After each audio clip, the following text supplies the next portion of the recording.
y les pido el favor que cierren sus micrófonos, salvo las personas que nos diga, y el tiempo y el micrófono son tuyos. Uy. Ay, ay, ay.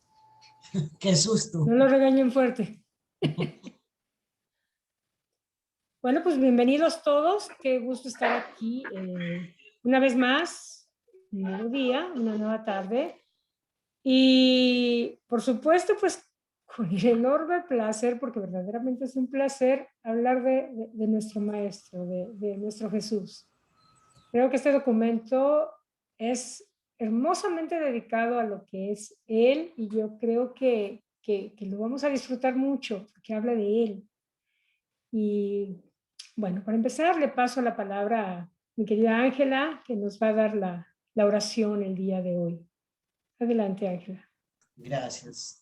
Bueno, muy buenas tardes. Felizmente y con mucho amor me tocó a mí, me dieron la oportunidad de la oración. Y aquí va. Amado Jesús, gracias por ser nuestro refugio, nuestra fortaleza, nuestra paz y nuestra luz. Gracias porque no importan las circunstancias, siempre podemos contar contigo. Gracias porque aunque muchas cosas vayan mal, como en estos tiempos presentes, tú nos abrazas, nos cuidas y nos animas a seguir adelante. Gracias, Jesús, por ser y estar siempre en nuestras vidas. Amén. Amén. Amén. Bueno, yo los invito a que le dediquemos el día de hoy la sesión a Jesús, nuestro Maestro Micael del Madón, nuestro Creador y Soberano. Y bueno, pues voy a compartir. Me dicen cuando la vean.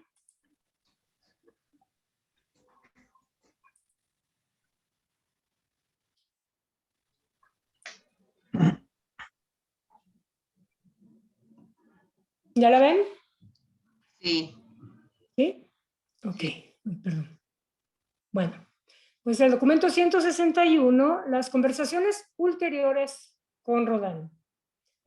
El domingo 25 de septiembre del año 29 después de Jesucristo, los apóstoles y los evangelistas se reunieron en Magadán.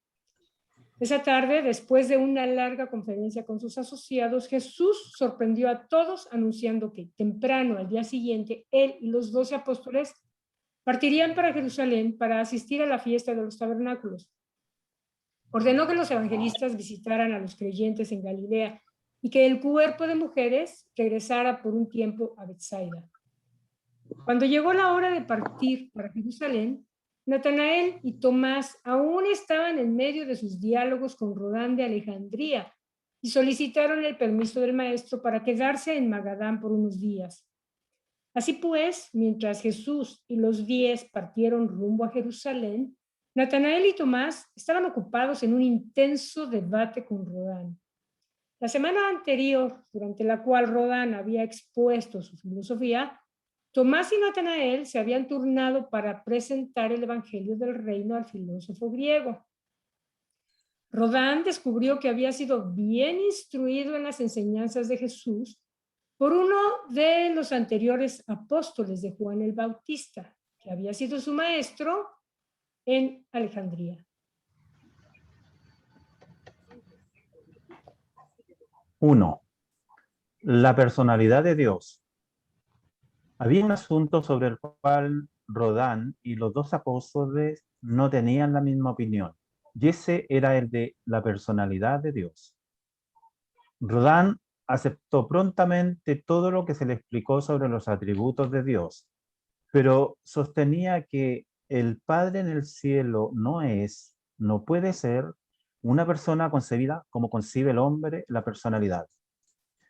Aunque los apóstoles tropezaban con dificultades al tratar de probar que Dios es una persona, Rodán encontraba aún más difícil probar que no es una persona.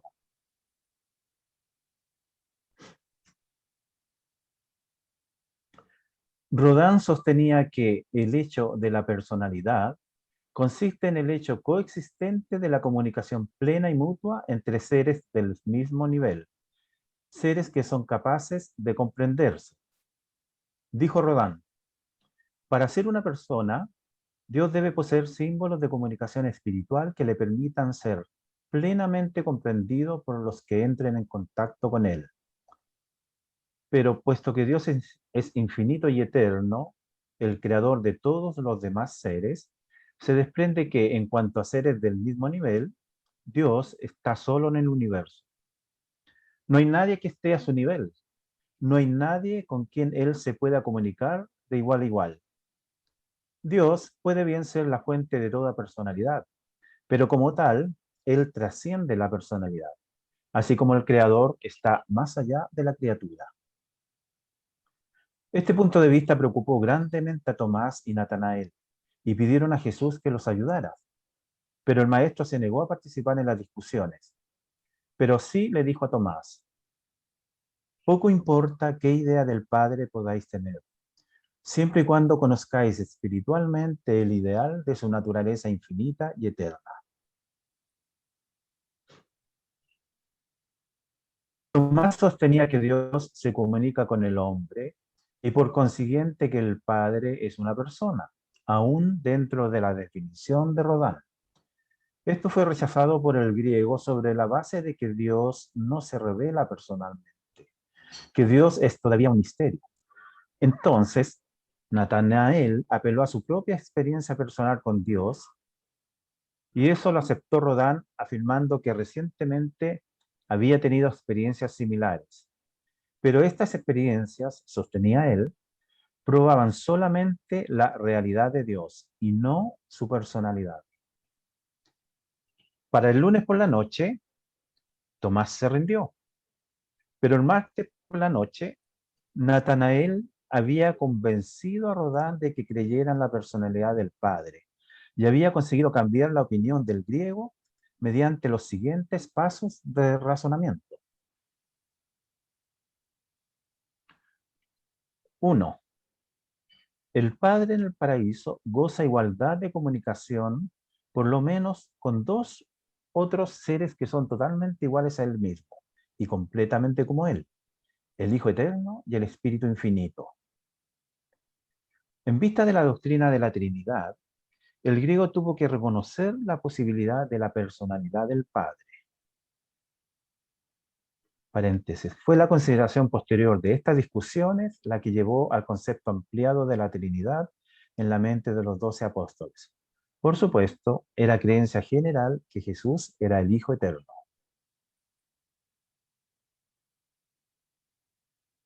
2. Puesto que Jesús era igual al Padre, y puesto que este Hijo había logrado manifestar su personalidad a sus hijos en la tierra, este fenómeno constituía prueba del hecho y demostración de la posibilidad de la posesión de personalidad por parte de las tres deidades, y solucionaba para siempre la cuestión sobre la habilidad de Dios para comunicarse con el hombre y la posibilidad del hombre de comunicarse con Dios. 3. Que Jesús estaba en términos de asociación mutua y comunicación perfecta con el hombre. Que Jesús era el Hijo de Dios. Que la relación del Hijo y el Padre presupone una igualdad de comunicación y una mutualidad de comprensión afín. Que Jesús y el Padre eran uno. Que Jesús mantenía al mismo tiempo una comunicación comprensiva, tanto con Dios como con el hombre. Y que, puesto que tanto Dios como el hombre comprendían el significado de los símbolos de la comunicación de Jesús. Tanto Dios como el hombre poseían los atributos de la personalidad en cuanto se refería a los requisitos necesarios para intercomunicarse. Que la personalidad de Jesús demostraba la personalidad de Dios, mientras probaba conclusivamente la presencia de Dios en el hombre. Que dos cosas que están relacionadas con una tercera están relacionadas entre sí.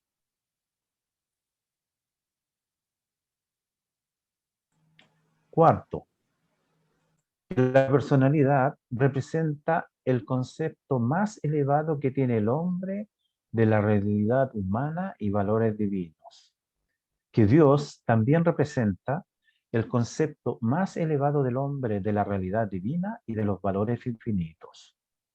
Por consiguiente, que Dios debe ser una personalidad divina e infinita, una personalidad en la realidad, aunque infinita y eternamente trascendente del concepto del hombre y de la definición de la personalidad. Pero sin embargo, siempre y universalmente una personalidad.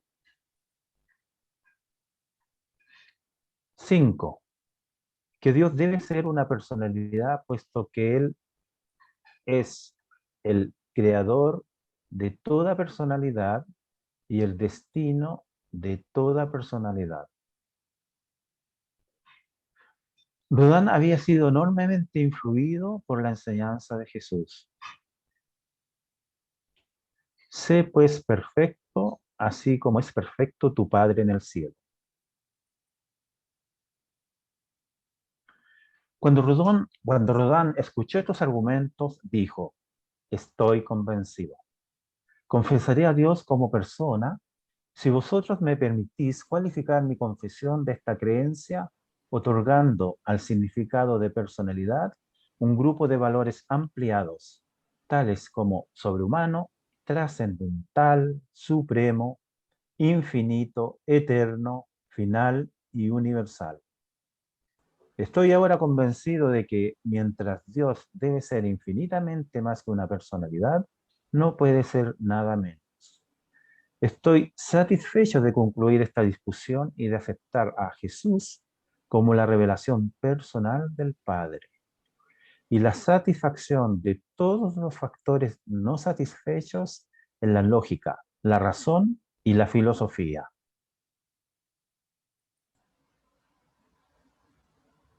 Bien, no sé si hay alguna pregunta, alguna observación, algún comentario que quieran hacer de esta primera sección.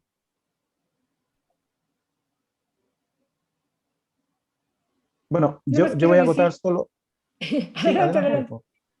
No, que se me hace muy interesante el ejemplo que pusieron, que puso Natanael para pues, tratar de convencer, la forma como fue hilando cada detallito para llegar a una conclusión.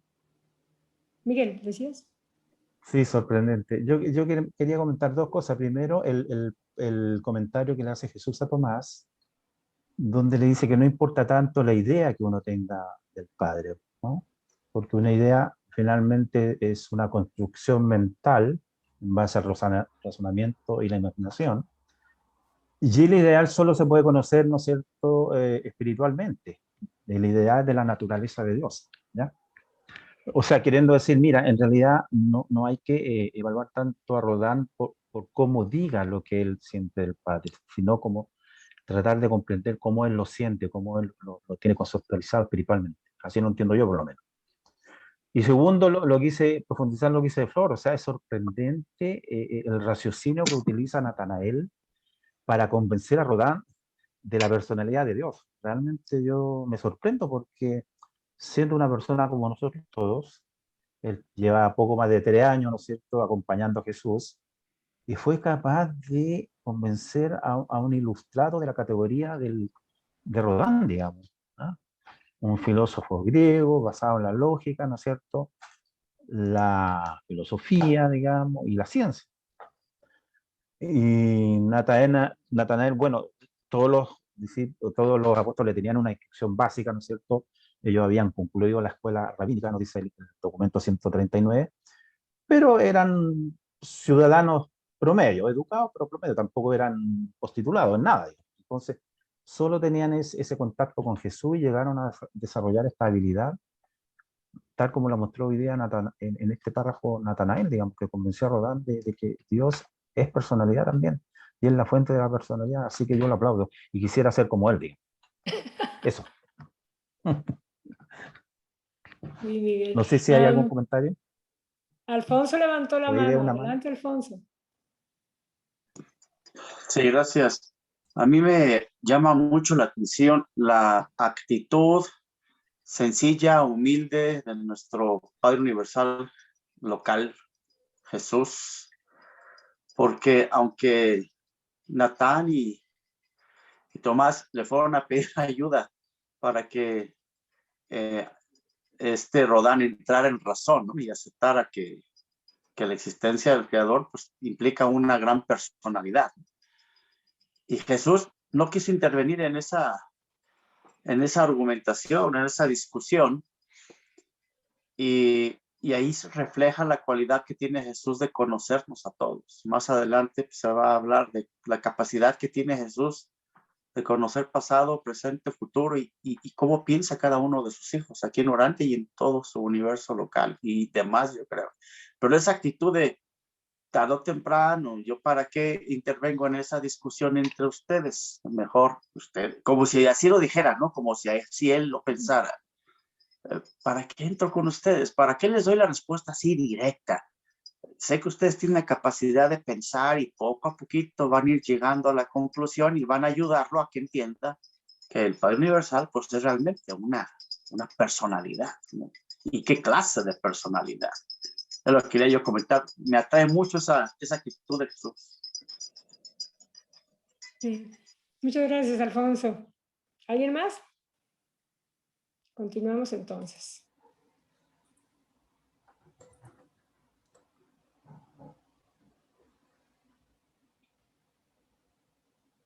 ¿Ya la ven? Sí. 2. La naturaleza divina de Jesús. Puesto que Natanael y Tomás habían aprobado tan plenamente los puntos de vista de Rodán sobre el Evangelio del Reino, tan solo quedaba un punto más por considerar: la enseñanza que trata de la naturaleza divina de Jesús. Una doctrina que acababa de ser anunciada públicamente. Natanael y Tomás, conjuntamente, presentaron sus puntos de vista sobre la naturaleza divina del Maestro. Y la siguiente narrativa es una presentación condensada, reorganizada y mantenida de nuevo de sus enseñanzas. 1. Jesús ha admitido su divinidad y nosotros le creemos. Muchas cosas notables han sucedido en relación con su ministerio, que podemos comprender solo si creemos que Él es el Hijo de Dios, así como también el Hijo del Hombre. 2. Su vida con nosotros ejemplifica el ideal de la amistad humana. Solo un ser divino podría ser un amigo humano de esta índole. Es la persona más verdaderamente generosa que hemos conocido jamás. Es amigo aún de los pecadores. Se atreve a amar a sus enemigos. Es muy leal con nosotros. Aunque no vacila en reprocharnos, está claro para todos que nos ama verdaderamente. Cuanto más lo conozcáis, más lo amaréis. Os encantará su devoción constante. A lo largo de todos estos años, a pesar de nuestro fracaso para comprender su misión, ha sido un amigo fiel. Aunque no hace uso de la lisonja, nos trata a todos con igual dulzura.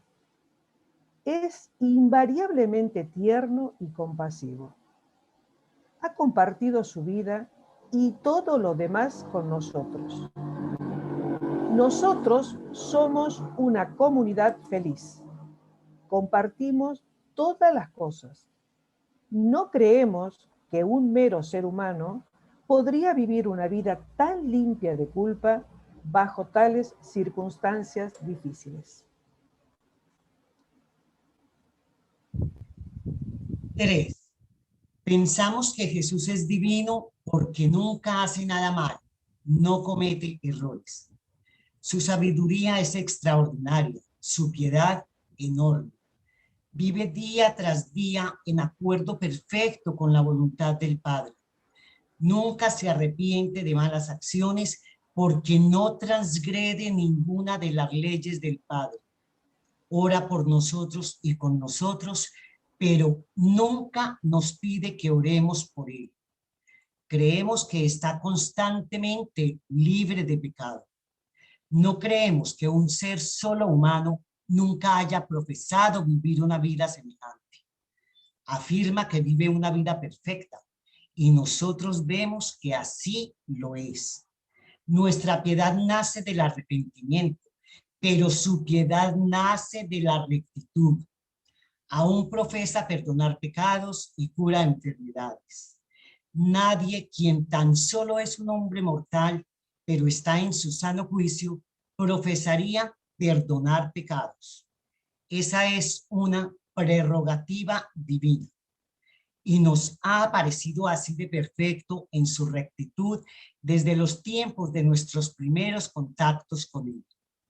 Nosotros crecemos en la gracia y en el conocimiento de la verdad, pero nuestro Maestro exhibe madurez de rectitud desde el principio.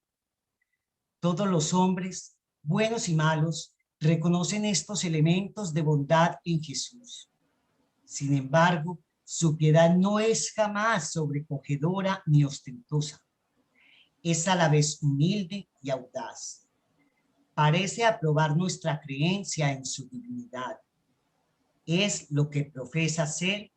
¿O de lo contrario es el hipócrita y fraude más grande que el mundo haya conocido jamás? Nosotros estamos persuadidos de que él es exactamente lo que dice ser. 4. La singularidad de su carácter y la perfección de su control emocional nos convencen de que es una combinación de humanidad y divinidad. Responde infaliblemente al espectáculo de la necesidad humana. El sufrimiento no deja nunca de conmoverlo. Su compasión se despierta del mismo modo por el sufrimiento físico, la angustia mental o la pesadumbre espiritual. Reconoce rápidamente y con generosidad la presencia de la fe o cualquier otra gracia en sus semejantes. Es tan justo y recto y al mismo tiempo tan misericordioso y considerado, se apena por la obstinación espiritual de la gente y se regocija cuando ellos consienten en ver la luz de la verdad. 5. Parece conocer los pensamientos de la mente de los hombres y comprender los anhelos de su corazón. Es siempre comprensivo con nuestros espíritus atribulados. Parece poseer todas nuestras emociones humanas, pero magníficamente glorificadas. Ama poderosamente la bondad e igualmente odia el pecado. Posee una conciencia sobrehumana de la presencia de la deidad. Ora como un hombre, pero actúa como un Dios. Parece conocer las cosas de antemano. Aún ahora se atreve a hablar de su muerte, una referencia mística a su futura glorificación. Aunque es tierno, también es valiente y valeroso. Nunca vacila en el cumplimiento de su deber. 6. Constantemente nos impresiona el fenómeno de su conocimiento sobrehumano. Casi no pasa un día en que no trascienda alguna cosa que revela que el maestro sabe lo que está ocurriendo lejos de su inmediata presencia. También parece saber de los pensamientos de sus asociados. Indudablemente comulga con las personalidades celestiales. Indudablemente vive en un plano espiritual muy por encima del resto de nosotros. Todo parece estar abierto a su comprensión singular. Nos hace preguntas para estimularnos, no para obtener información. 7. Recientemente el maestro no ha vacilado en afirmar su sobrehumanidad. Desde el día de nuestra ordenación como apóstoles hasta los tiempos recientes, no ha negado nunca que proviene del Padre en el cielo. Habla con la autoridad de un maestro divino. El maestro no vacila en refutar las enseñanzas religiosas de hoy y en declarar el nuevo evangelio con autoridad positiva. Es positivo, firme y confirmativo. Aún Juan el Bautista, cuando escuchó a Jesús hablar, declaró que era él el Hijo de Dios. Parece ser muy suficiente dentro de sí mismo. No anhela el apoyo de las multitudes. Es indiferente a la opinión de los hombres. Es valiente y, sin embargo, tan libre de orgullo. 8. Habla constantemente de Dios como un asociado siempre presente en todo lo que hace. No hace sino el bien, porque Dios parece estar en él. Hace las declaraciones más sorprendentes sobre sí mismo y su misión en la tierra. Afirmaciones que serían absurdas si no fuese divino. Cierta vez declaró: antes de que fuera Abraham, yo soy. Definitivamente ha afirmado su divinidad. Profesa estar en asociación con Dios. Prácticamente agota las posibilidades del lenguaje en la reiteración de su declaración de una asociación íntima con el Padre Celestial. Aún se atreve a afirmar que Él y el Padre son uno. Dice que el que lo haya visto a Él, ha visto al Padre. Dice y hace todas estas cosas extraordinarias con tal naturalidad infantil. Se refiere a su asociación con el Padre de la misma manera en que se refiere a su asociación con nosotros. Parece estar tan seguro de Dios que habla de estas relaciones en una forma perfectamente natural. 9. En su vida de oración parece comunicarse directamente con su Padre.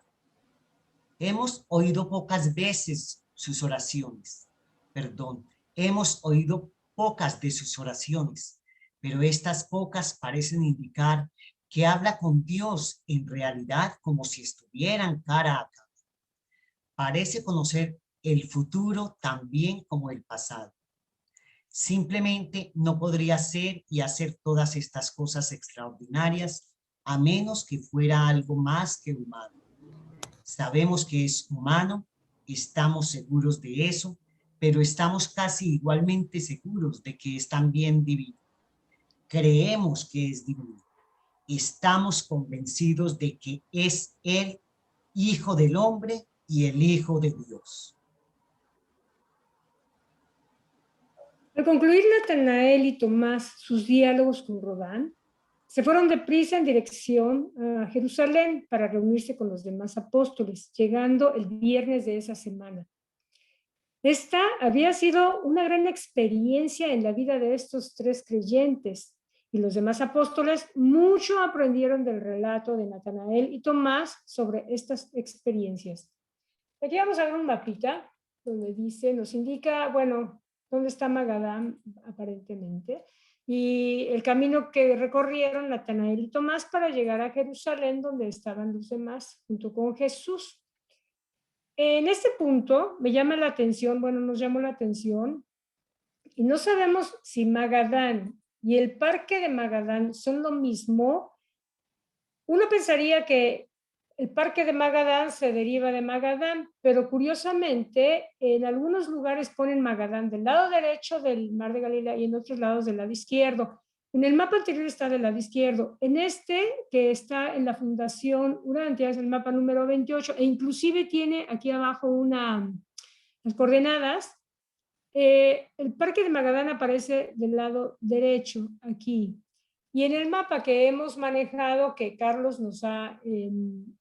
con el que Carlos manejamos a través de Carlos, que es nuestro cartógrafo estrella, vemos que Magadán está de este lado, diferenciándose de Magdala. En algunos de los temas o de los reportes que conseguimos a través de Google, a través de otras fuentes, aparentemente piensan que Magadán fue antes y Magdala se llamó después, pero en otros diferencian como si fueran dos lugares diferentes. Entonces nos quedó la duda, no sabemos exactamente dónde puede ser. Creo que Carlos tiene un poco más de referencia al respecto, pero quisimos mostrarles esta ligera diferencia porque, bueno, es una pequeña diferencia, ¿no? En realidad, el tiempo ha pasado, no sabemos si los lugares siguen siendo los mismos. Bueno, continuamos. Rodin regresó a Alejandría, donde enseñó largamente su filosofía en la escuela de Meganta. Con el tiempo llegó a ser un personaje poderoso en los asuntos del reino del cielo. Fue un creyente fiel hasta el fin de sus días en la tierra, habiendo entregado su vida con otros en Grecia, cuando las persecuciones estaban en su apogeo. Aquí tenemos el mapa, que es lo que abarcaba el Imperio Romano, aquí tenemos Alejandría, y bueno, pues aquí tenemos Grecia.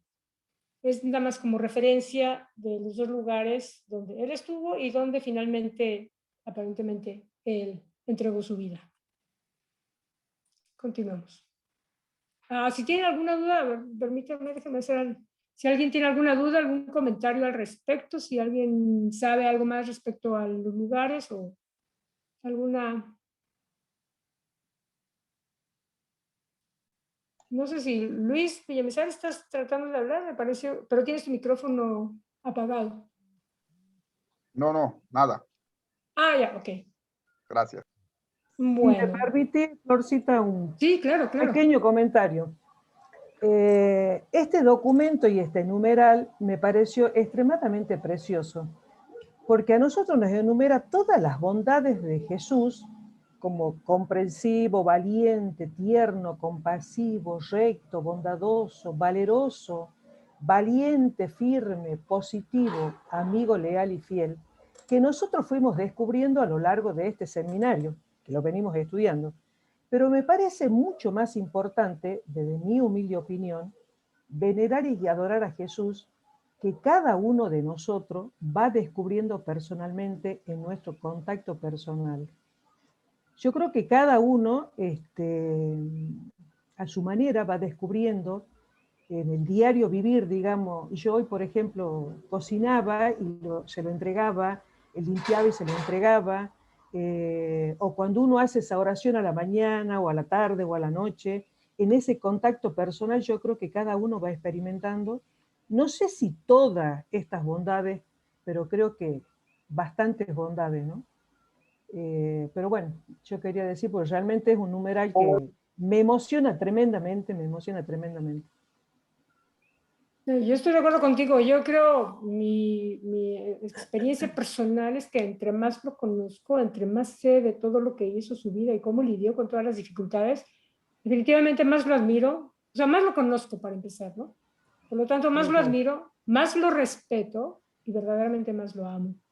Es increíble. Y más deseo inspirarme en su persona para yo hacer la tarea aquí del mejor modo posible, ¿no?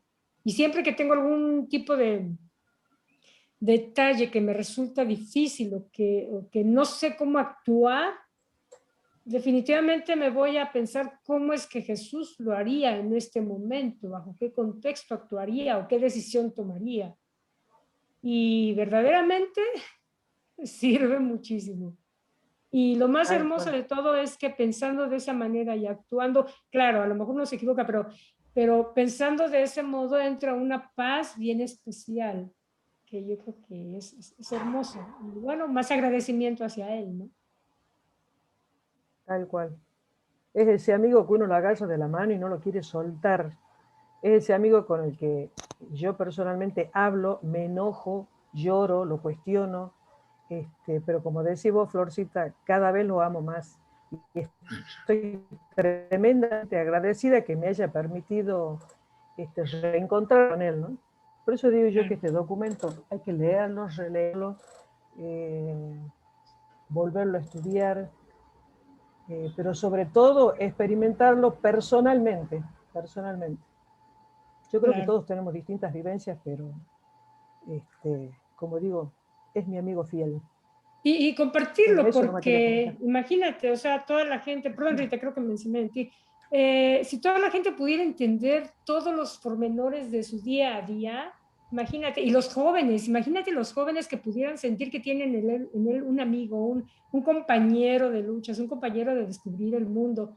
Eso sería fascinante. Y si los niños pudieran desde chiquititos empezar a visualizar a Jesús, no como el Jesús que conocemos que está en la cruz, que es indiscutiblemente valioso, pero si lo vieran como un Jesús que fue como ellos, que también jugaba, reía, saltaba, brincaba, creo que a los niños les atraería muchísimo esa parte de la personalidad del que, bueno, no nos conocimos porque ahora podemos conocer.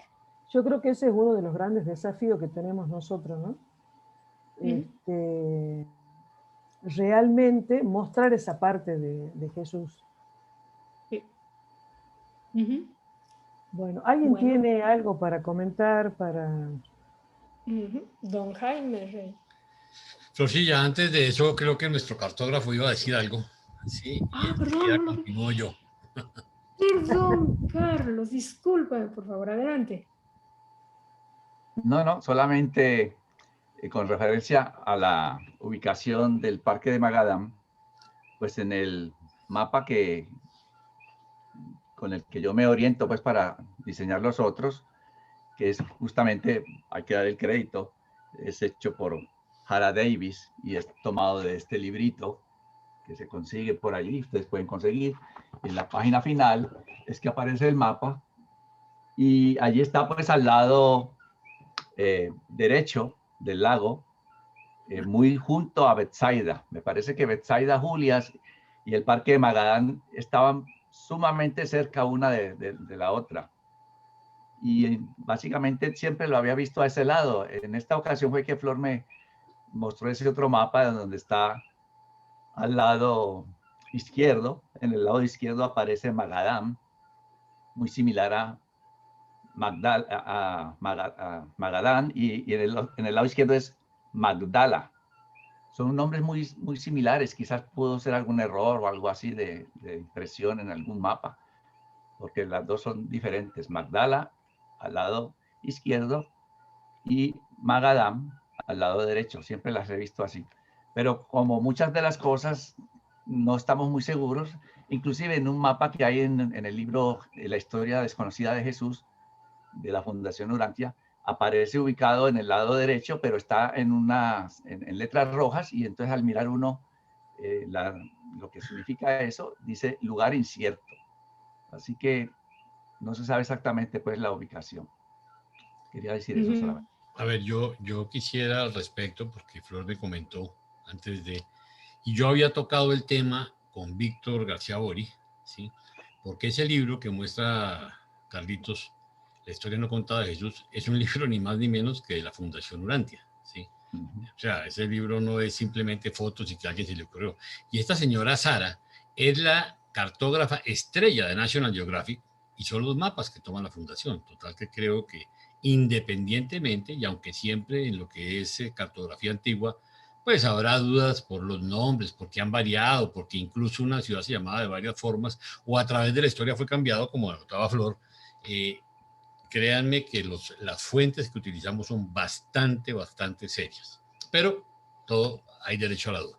En relación a lo que estamos comentando y a lo que comentaba Rita sobre Jesús, yo quiero contarles que estos días he estado haciendo estudios que me llevan siempre a conflictos, porque cuando hace un estudio de historia, y me refiero específicamente a la epopeya de Gilgamesh, cuando hablamos del origen de los sumerios y ahí nos vamos a Caligastia y como decimos, ¿no? De ahí para arriba, porque estamos hablando de 100 pacientes extraterrestres que vienen supuestamente del sistema, ¿sí?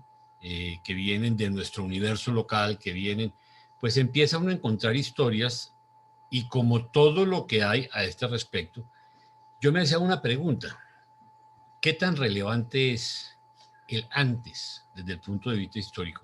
¿Sí?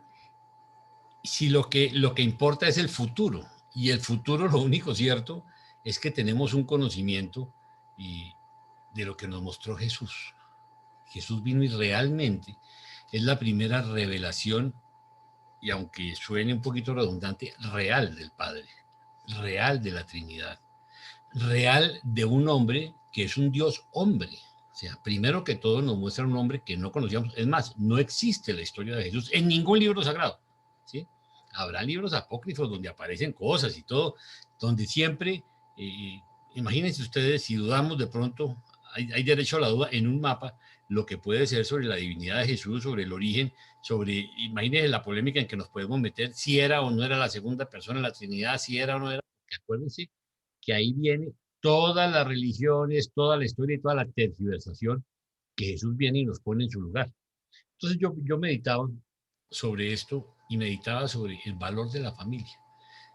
Si nosotros cogemos las enseñanzas de Jesús al respecto de la Trinidad, volvemos a caer exactamente en lo mismo. Nuestra sociedad se está desmoronando porque se está desintegrando la familia, con toda esta ideología de género, con todas estas porquerías que nos están metiendo por todos lados, ¿sí? Y lo único cierto es que empezamos a aglutinar. Fíjense que cuando Flor habla de los niños, ¿dónde crecen?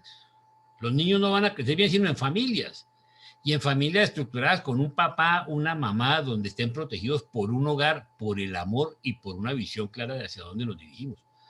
Si no podemos tener nosotros la información más maravillosa del mundo y no vamos a poder llegar ni a los niños, ni a los jóvenes, ni a nadie, porque cada día es menos relevante el papel de ese Dios hombre, cuando es todo lo contrario. Realmente yo pienso que nuestra ancla se llama Jesús de Nazaret, que nuestra ancla se llama nuestro Padre Miguel de Nevadón. Si era de tal planeta, si Nevadón queda en la esquina izquierda o en la esquina derecha, si tiene tantos mundos, todas esas polémicas que me ha tocado estos días lidiar sobre si es la Vía Láctea, que si es el sistema, que si es el universo local, que si es el superuniverso. Yo pienso, mire, finalmente no es relevante, ¿sí? Algún día, porque entonces ¿saben qué pasa? Que terminamos nosotros metiéndonos en religiones o en creencias más de tipo científico que espirituales.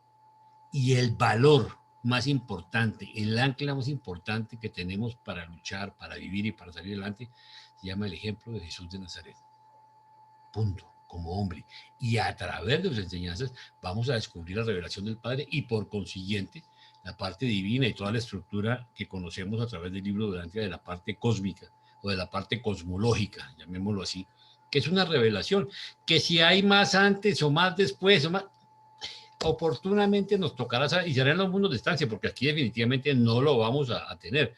Fíjense ustedes que en todas estas polémicas de cosmología, el libro nos es muy claro en el sentido que cualquier apreciación que hagamos, por aparentemente certera que sea, es incorrecta desde el punto de vista que estamos viéndonos desde adentro. La única forma de tener una perspectiva real sería que nos fuéramos y nos miráramos desde arriba. O sea, tendríamos que ver toda la creación desde arriba para ver cómo estaban ubicados realmente los universos, el superuniverso, de dónde a dónde llega, que cuántos soles, que cuántas cosas. Entonces, pues, he lidiado desde el punto de vista intelectual, pero mientras más crezco en la parte científica e intelectual, más me convenzo que nuestra fuerza, nuestra base y lo único valioso que debemos aprovechar en nuestra vida se llama conocer a Jesús de Nazaret. Punto. Y lo que nos enseñó. Creo que de ahí vamos a derivar mil cosas, ¿sí? Y vamos a evitar conflictos y vamos a lograr producir un resultado real que podamos vivir nosotros, nuestra esposa, nuestros hijos, que podamos llegar a ser mejores personas.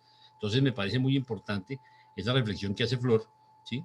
De qué haría Jesús, de cómo vivió Jesús, de qué nos enseñó Jesús, y que cada uno trate de asimilarlo, vivirlo y vivenciarlo para llevarlo a las personas, porque esa finalmente, recordemos que la cereza del postre se llama la vida y enseñanzas de Jesús.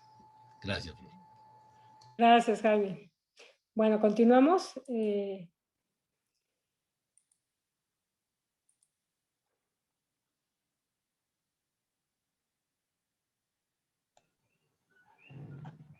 Tres. Las mentes humana y divina de Jesús.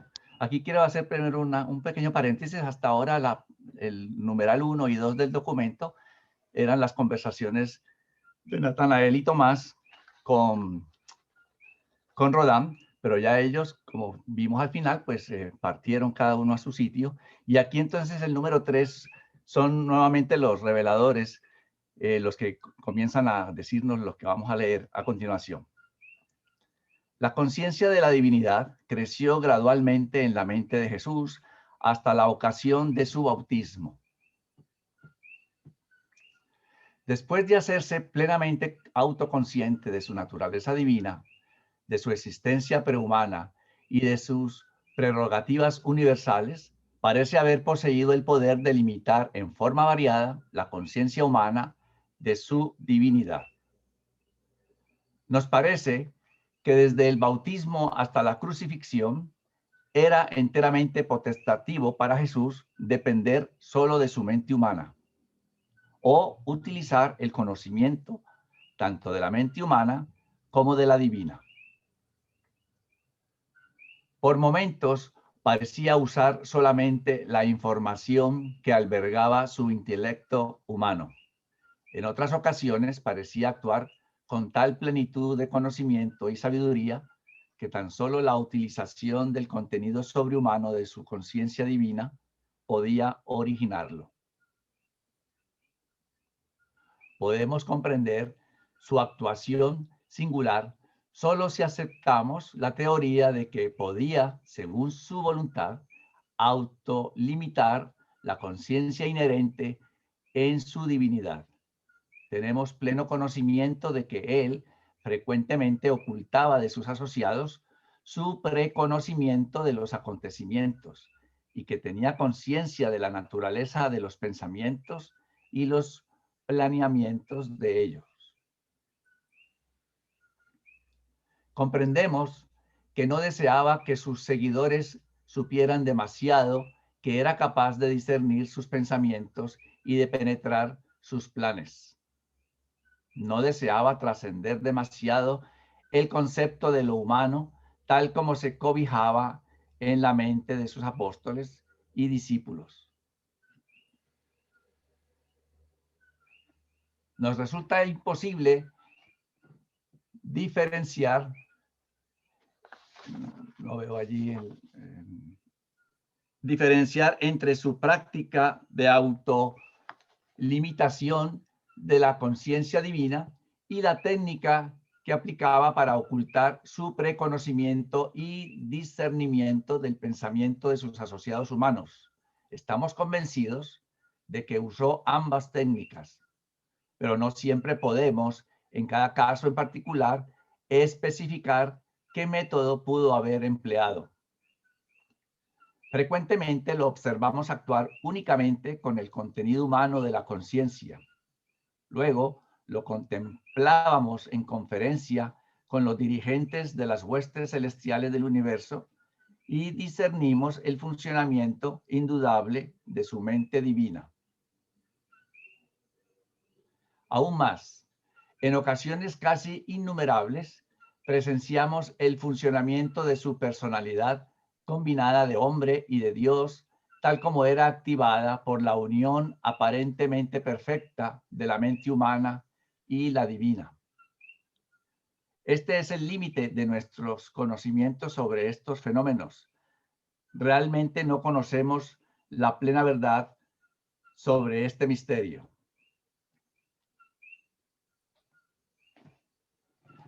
Bien, como podemos ver en el... Si puede, Flor, devolverse un momentito al anterior para comentar sobre este numeral 3, en donde claramente nos dicen que Jesús, a su propia voluntad, utilizaba una u otra de sus mentes, ¿verdad? Según él, como él quisiera.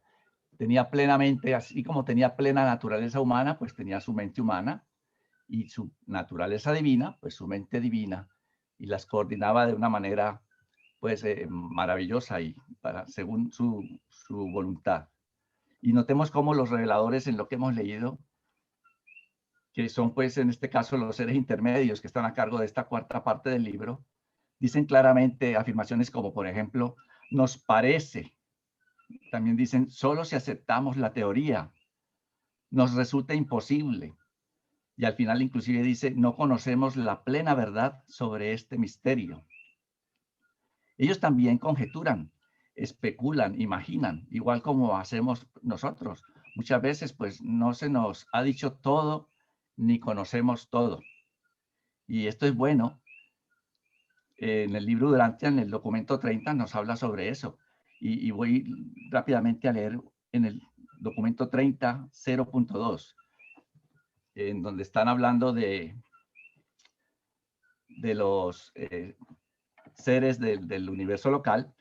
Y claro, no los nombran todo y dicen, no es posible formular clasificaciones completas y enteramente uniformes de las personalidades del gran universo, porque no todos los grupos son revelados. Se requerirían numerosos documentos adicionales para cubrir la revelación ulterior necesaria para clasificar sistemáticamente todos los grupos. Dicha expansión conceptual difícilmente sería deseable porque privaría a los mortales pensantes durante los próximos 1000 años de ese estímulo por la especulación creativa que proporcionan estos conceptos parcialmente revelados. Es mejor que el hombre no reciba una revelación demasiado amplia. Eso ahogaría la imaginación. Y aquí cae en lo que estaba hablando ahora Jaime, precisamente, de que si es aquí, si queda allá, uno especula, imagina, y eso está bien, pero no podemos pues pegarnos directamente de eso, de lo que imaginamos y hacer de nuestra imaginación o de nuestra especulación ya como un hecho real. Más adelante iremos recibiendo más información. Por ahora, con lo básico que tenemos, yo creo que es más que suficiente, pero es bueno estimular, como nos dice allí, la imaginación, la especulación y cómo uno se imagina. Un pequeño ejemplo que puedo yo decir. Yo siempre me he imaginado que cuando resucite en el mundo de estancia, voy a estar acostado, como en una camilla o una cama. Voy a estar acostado y al abrir los ojos yo veo pues las personas y quizás me imagino que veré algunas personas, caras conocidas, que me den pues tranquilidad y seguridad. Sin embargo, hay un libro que es escrito por Rick Warren, creo que es, que se llama De los mundos morontiales o algo, y él comienza hablando de una pareja que resucita, pero él los pone resucitando de pie. Están levantados y al resucitar inclusive trastabillan un poco porque no sabían manejar bien su cuerpo y por poco se caen. Él se imagina que va a resucitar parado.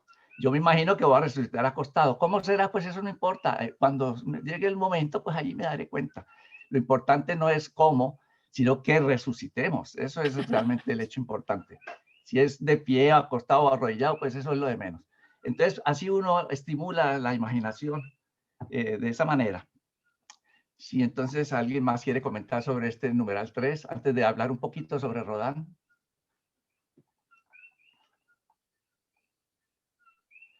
Muy bien, han sido muy claros. Entonces, por favor, Flor, continuemos en la siguiente, sobre el personaje de Rodin de Alejandría. Este es un personaje que nos llamó mucho la atención y tratamos de buscar información de él, pero no hay. Este personaje nos lo nombra o nos lo enseña a la humanidad el libro de Durantia. Por eso dice allí, el personaje de Rodin de Alejandría es conocido gracias a lo que el libro Durantia nos cuenta de él. No hay ninguna otra fuente histórica que lo mencione. De lo que nos comenta el libro podemos saber, primero, era un filósofo griego oriundo de Alejandría, en Egipto. Segundo, discípulo de Jesús a través de la enseñanza de uno de los asociados de Abner, que había conducido una misión a Alejandría.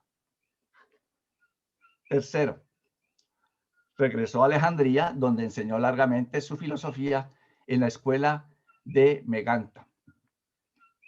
Cuarto, con el tiempo llegó a ser un personaje poderoso en los asuntos del reino del cielo. Quinto, estuvo presente junto con otros 80 creyentes en Alejandría en la 12ª aparición de Jesús resucitado, ocurrida el martes 18 de abril del año 30, como veremos después en el documento 191. Jesús se apareció allá en Alejandría, en Egipto, a Rodin y unos 80 griegos más. Sexto, 2 de los discípulos de Rodin llegaron a Jerusalén e hicieron muchos conversos entre los helenistas. Entre sus primeros conversos estuvieron Esteban y Bernabé.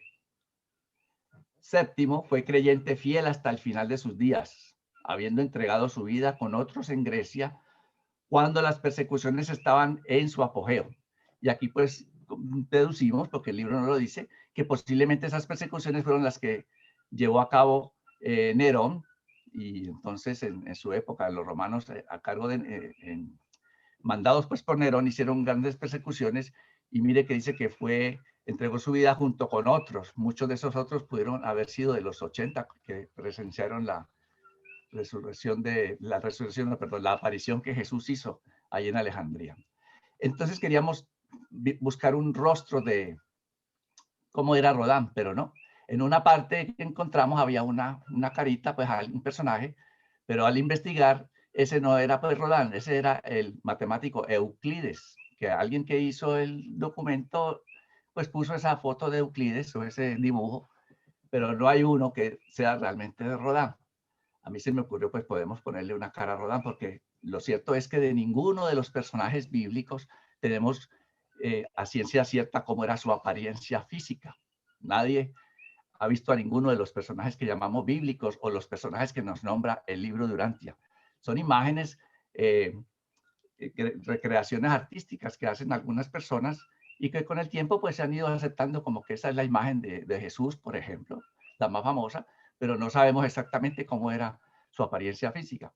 Entonces, pues yo hice unas, si puede mostrarlas ahora, Flor, pero esas no son, ese no es Rodán.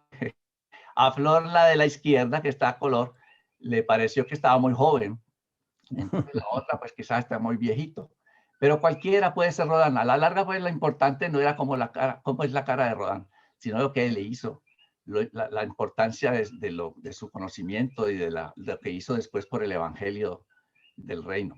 Eso es pues más importante. Pero nosotros los seres humanos siempre somos como queremos ser muy visuales y ver y saber y que cuántos eran y el número exacto y llevar una especie de registro muy concreto.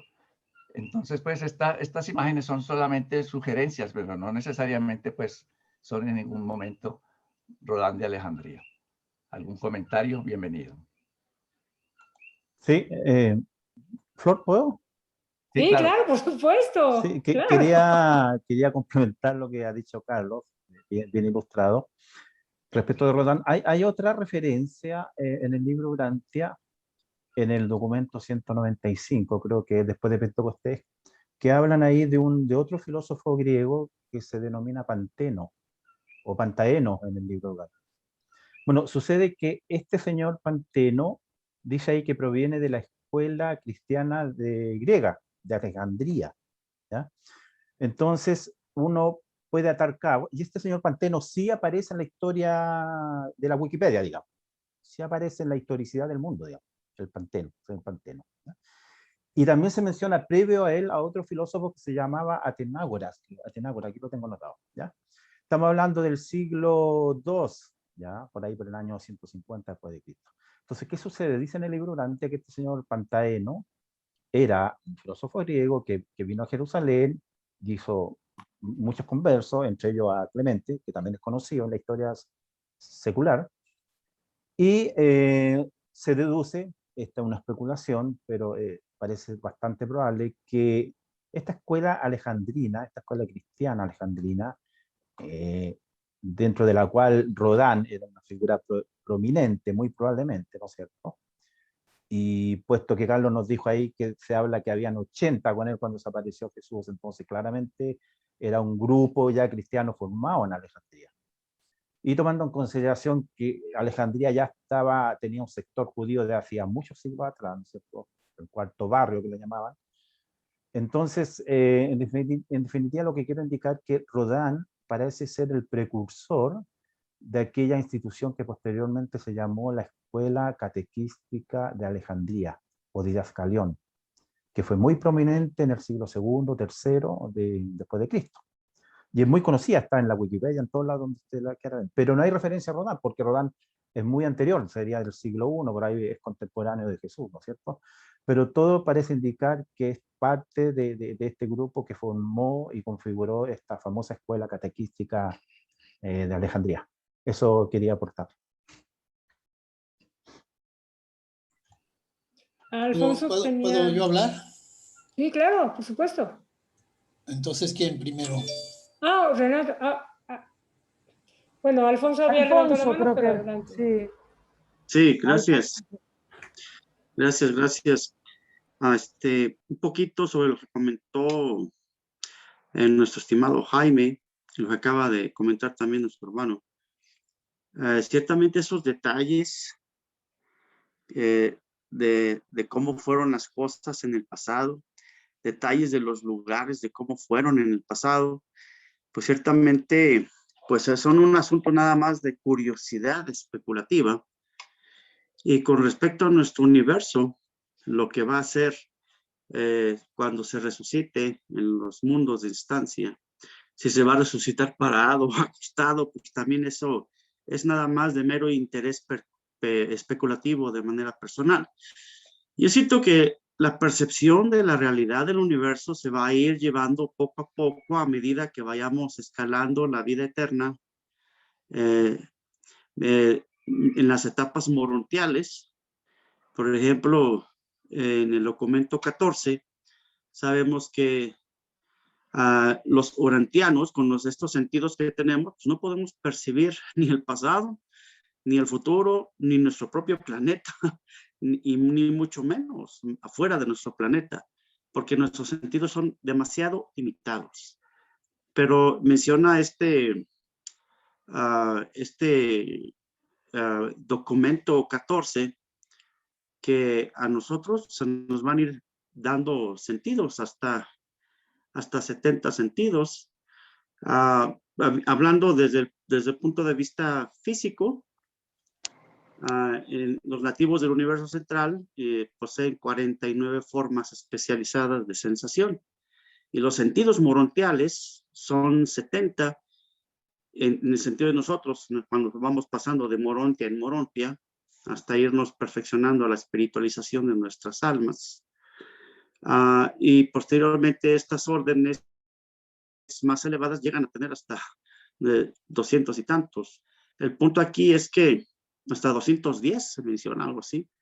Entonces, el punto aquí es que hay que aceptar una realidad, que nosotros los seres humanos aquí en Urantia no podemos realmente con nuestros sentidos físicos percibir todo lo que se nos explica del universo. Tendríamos que irlo viviendo escalón por escalón, escalón por escalón. Nada más eso quería comentar. Gracias. Renato. Muchas gracias, Alfonso. Sí, Renato. Gracias. Yo creo que Rodán lo que quería tener era una plática con Jesús y no pudo hablar directamente con él.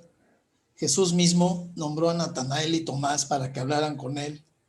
Inclusive cuando discutieron con Rodán sobre la personalidad de Dios, los dos apóstoles le pidieron a Jesús que los ayudara, pero él se negó a participar en las discusiones.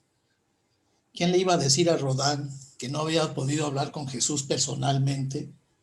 Que iba a tener la oportunidad de que Jesús, en una de sus apariciones después de su muerte, se apareciera a Rodán y unos creyentes en Alejandría. El mensaje que les da Jesús en ese momento era actual para la generación a la que se estaba refiriendo. Es actual para la generación que estamos viviendo ahora y para las generaciones futuras. Quisiera leerles un fragmento del mensaje que les dijo ese día. ¿Lo comparto o nada más se los leo? Si gustas compartirlo, adelante. Es tu Okay. decisión, Renato, es tu aportación al grupo. Ok. Les dijo: que la paz sea con vosotros. Lo que mi Padre me envió a establecer en el mundo no pertenece ni a una raza, ni a una nación, ni a un grupo especial de educadores o de predicadores.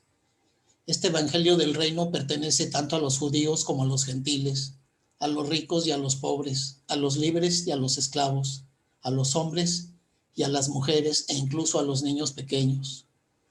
Todos debéis proclamar este evangelio de amor y de verdad mediante la vida que vivís en la carne.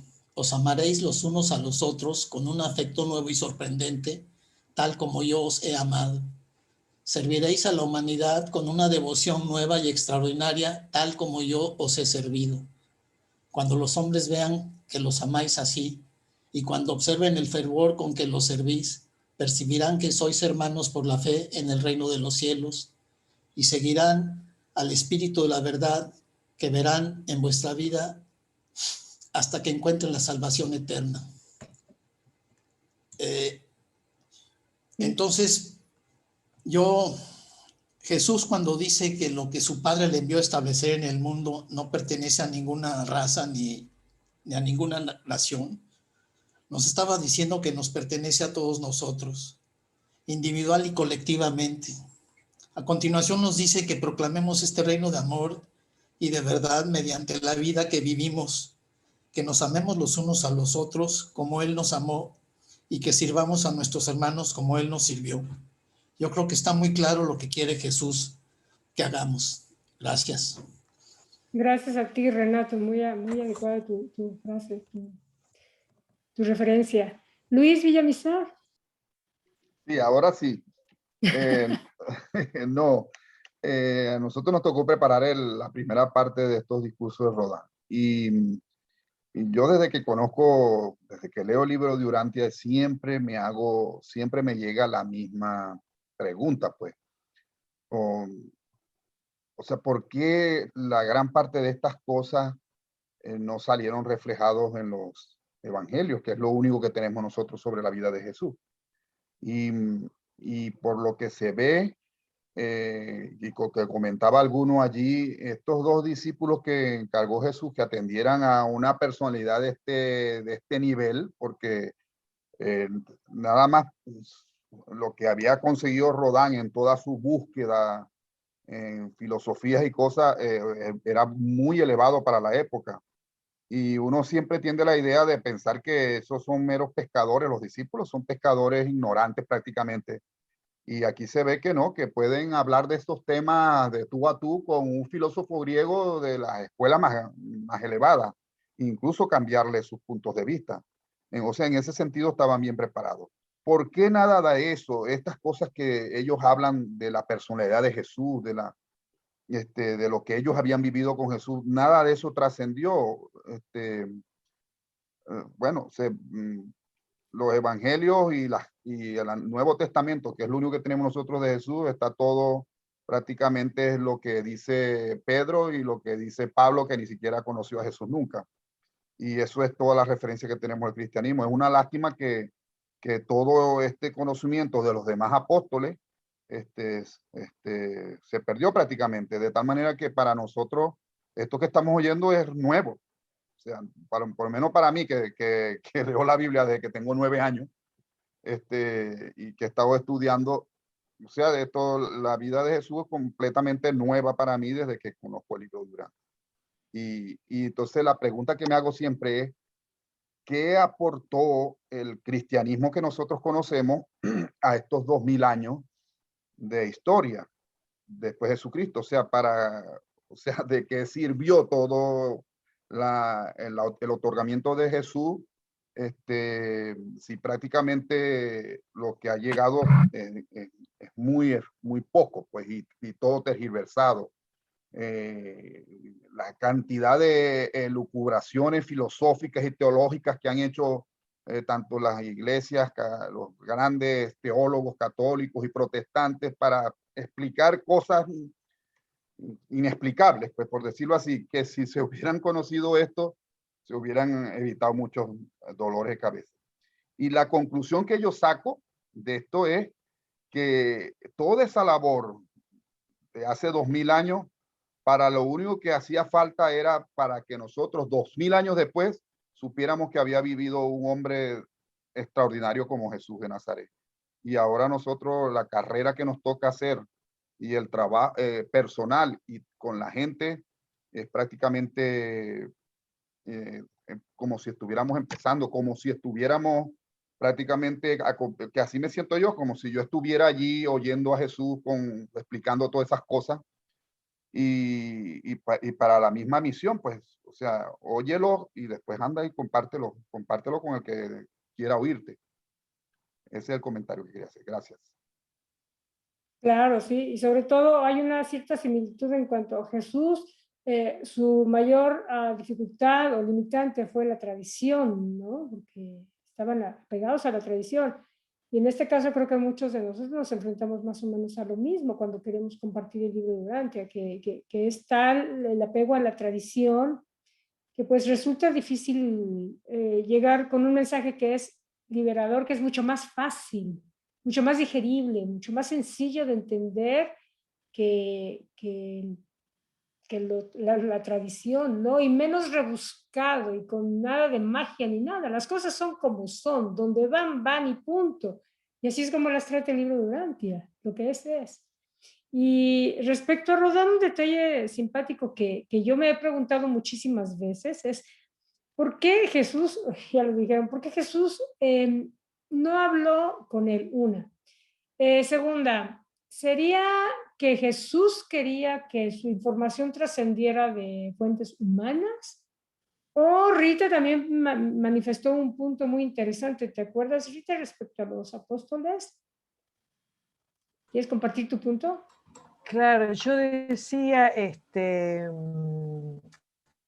probablemente a Jesús se le hubiese ocurrido, como él conocía todo, decir, bueno, que vayan y hablen con estos dos apóstoles, primero digamos como para que trate, no sé si la palabra es convencer, pero decir, de esos distintos puntos de vista, de lo que ellos sentían, de que le hagan entender a este hombre, supuestamente, como decía recién Luis, erudito, que sabía todo, que era en esos momentos una persona muy influyente, pero los otros eran unos pobres pescadores que supuestamente no sabían nada, que eran más o menos unos ignorantes, pero sabían y la tenían tan clara, digamos, lo que ellos sentían, y Rodán también tenía claro lo que él sentía. Probablemente era ese intercambio, digamos, que Rodán le transmitiera a los apóstoles desde su punto de vista, porque en definitiva terminan convenciéndose los dos, digamos, los tres, mejor dicho.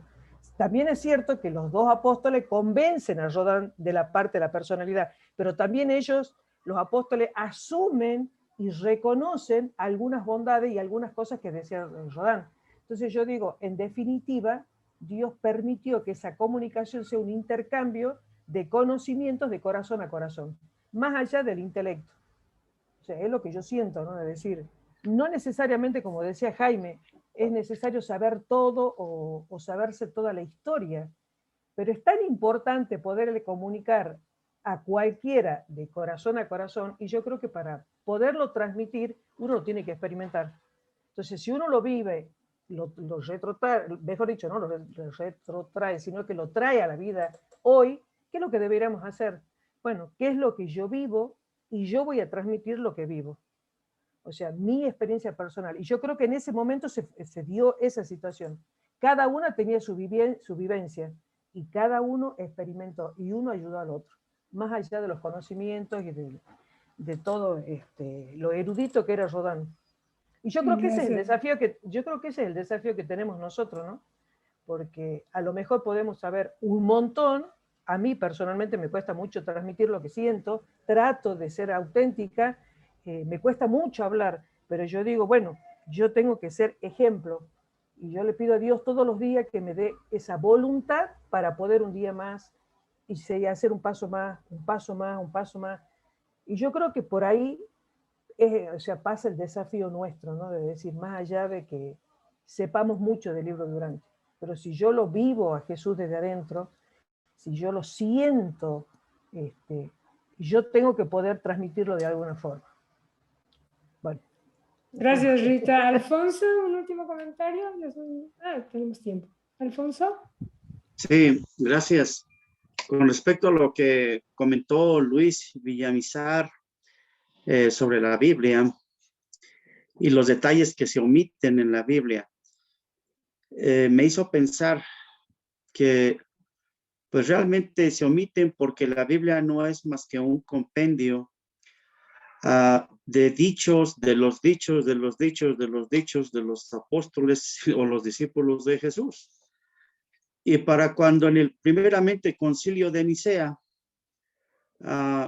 quisieron unificar el conflicto entre los perseguidos de Jesús, de los discípulos, de los discípulos, de los discípulos, de los discípulos de Jesús, pues se vino creando algo así como un teléfono descompuesto, y a la luz del libro de Urantia, yo voy a comentar esto por lo que el libro de Urantia me deja discernir. Y dentro del discernimiento, pues también puedo sacar alguna hipótesis, ¿no? Se vale sacar alguna hipótesis en la que me hace pensar que realmente pudiera ser, no estoy 100% seguro, de que la Biblia fue un instrumento para unificar y controlar a la gente que estaba en conflicto en aquella época. Y en ese concilio se logró unificar escritos y todo fue de manera arbitraria, de manera a conveniencia, ¿no? Y realmente por esa razón hay muchas cosas que no existieron, que pudieran ser incluidas en el canon bíblico, ¿sí? Pero como estaba yo escuchando a un sacerdote, dice que la Biblia es hija de la iglesia. Y que no se vale que, según él, estoy citando lo que él dijo, que no se vale que sí se le crea a la Biblia y que no se reconozca a la iglesia, ¿sí? Como digamos así, como el instrumento que Jesús escogió para llevar a cabo la distribución del conocimiento. Entonces, eso me hace pensar que va a la luz del libro de Urantia. Realmente la Biblia es un gran teléfono descompuesto, y que cuando el libro de Urantia llega a hacer algunas citas de la Biblia, son aquellas citas en las que realmente es cierto, pero no al 100%, sino hasta cierto grado. Pero el libro de Urantia lo retoma para ubicarnos en el espacio y tiempo de los acontecimientos históricos en los que el libro de Urantia sí está describiendo de manera precisa. Entonces, es lo que me hace pensar, y yo no lo había pensado más que ahorita que hizo el comentario Luis. Bueno, pues no me quiero extender más. Le agradezco mucho la atención. Gracias a ti, Alfonso. Bueno, lo cierto es que los reveladores decidieron incluir a Rodán en el libro de Urantia. Y si los reveladores lo hicieron, Paulita, sí, adelante, ¿quieres decir algo? Adelante. Y mira, quería hacer un comentario que tengo yo desde hace tiempo con respecto a la Biblia. Más que nada, lo que hemos visto en el libro es cómo Jesús, a lo largo del tiempo y en sus exposiciones y cuando hablaba, siempre tomaba lo mejor que tenía de las Escrituras. En aquella época, pues no había el Nuevo Testamento, ¿no? Sino simplemente había lo que era el Tanakh, o sea, lo que se conoce ahora como el Antiguo Testamento. Y siempre buscaba las partes más importantes que rescatar para dar su mensaje. Y les decía, porque los apóstoles le comentaban, dinos, ¿cómo le hacemos para encontrar lo más importante, ¿no? ¿Cómo le haces tú? Entonces, ahí nos está enseñando cómo le hacía, o sea, nos está diciendo. Ahora nosotros en esta época tenemos el Nuevo Testamento. Y si se han dado cuenta, algunos de los párrafos tienen su contraparte en el Testamento, en el Nuevo Testamento, con la tergiversados, pero es una parte. O sea, nosotros a veces hemos puesto algunas citas de la Biblia para que comprendamos las diferencias que se puedan ver claramente, ¿no?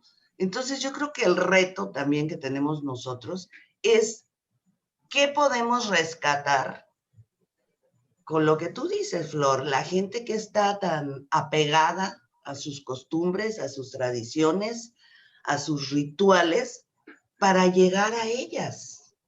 O sea, sin ofenderlos con puntos de vista diferentes, sino simplemente entendiendo que eso es lo que hay ahorita y cómo le vamos a hacer, cómo tenemos que manejar esa situación, ¿no? La realidad es que sí hay cosas que sí están muy distorsionadas de aquella época.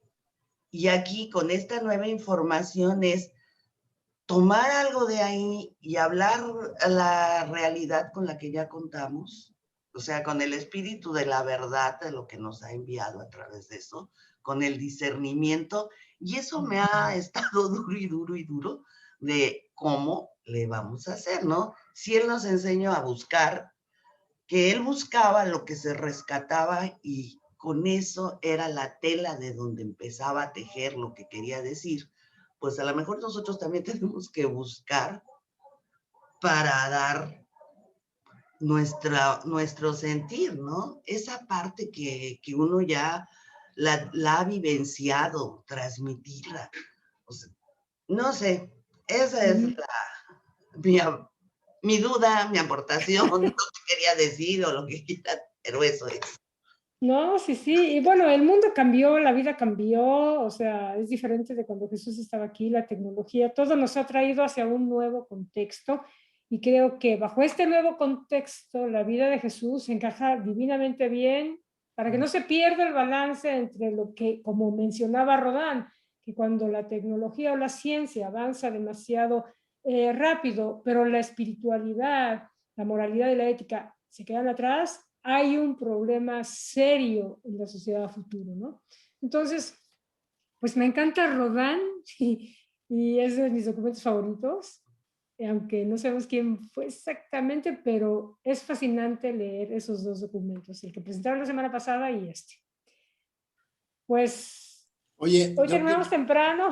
Yo quiero dar un último comentario. Ah, sí, sí, Renato, adelante.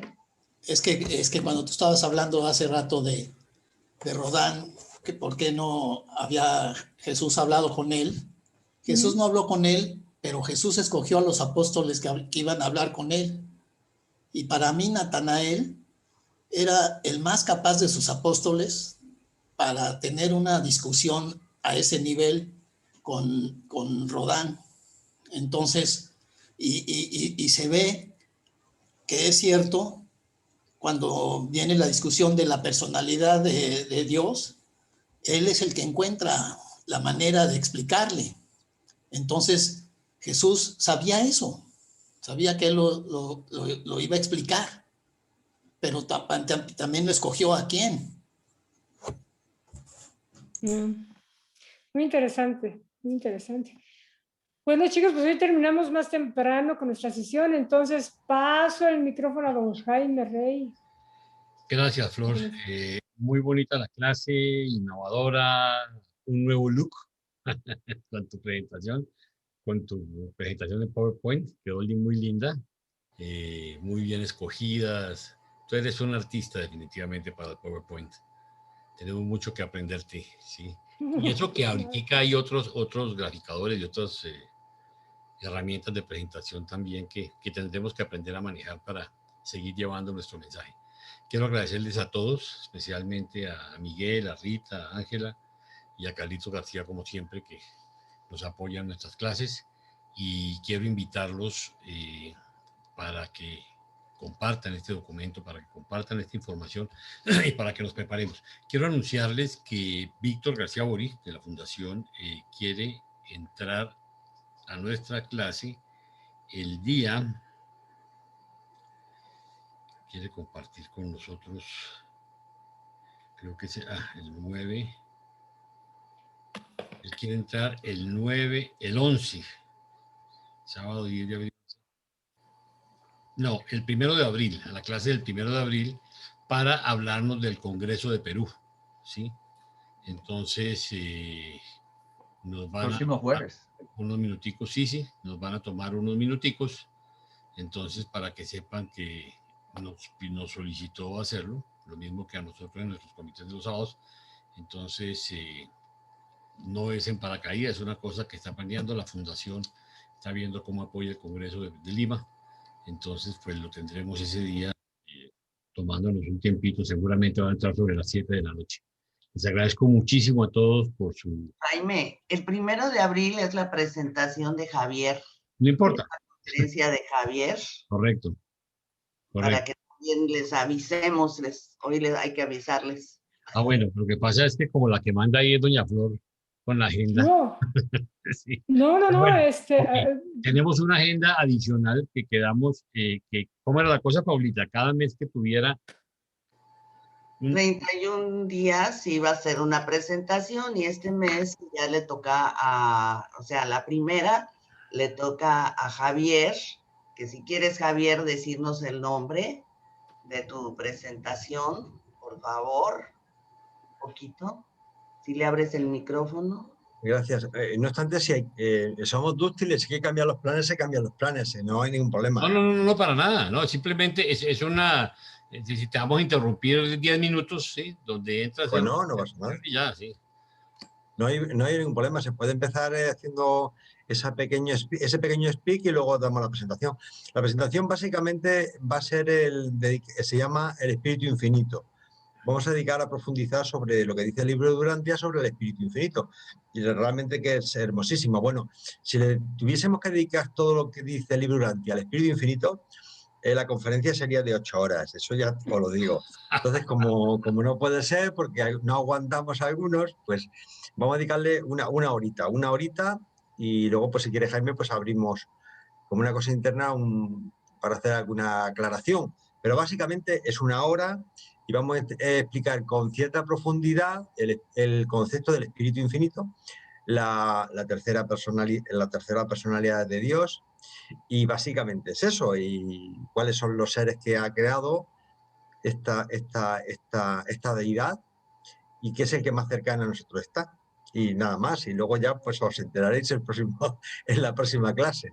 Ok, Javier, mil gracias, y Paulita, mil gracias por recordarlos. Y entonces, mis queridos amigos, gracias por tu tiempo y nos vemos, si Dios quiere, entonces la semana entrante. ¿Ok? Muchas bendiciones a Adiós. todos. Buenas noches a todos. Abrazos a todos. Gracias, Miguel, Chao. Carlos, Rita, Ángela, muchas gracias.